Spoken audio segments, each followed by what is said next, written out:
வணக்கம்.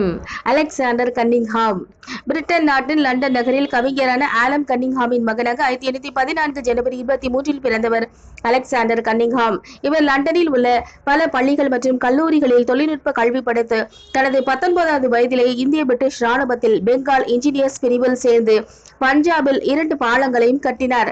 மேஜர் ஜெனரலாகி ஓய்வு பெற்றவர். இந்தியாவின் பழங்கால எழுத்து முறையான அசோகர் பிராமியை கண்டறிந்த ஜேம்ஸ் பிரின்செப் நட்பால் தொல்லியல் துறை மீது ஆர்வமானார்.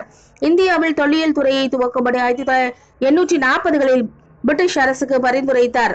அத்துறை அமைந்த பின்னர் அதன் முதல் இயக்குநராகி பழைய நகரங்களான சாரநாத், சாஞ்சி, கயா உள்ளிட்ட பல இடங்களை அகலாய்வு செய்து பழங்கால எழுத்து முறைகள், நாணயங்கள், கட்டுமானங்களை வெளிப்படுத்தினார்.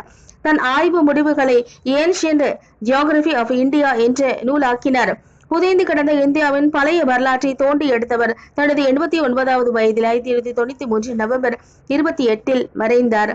தொல்லியல் துறையின் தந்தை அலெக்சாண்டர் கன்னிங்ஹாம். நன்றி.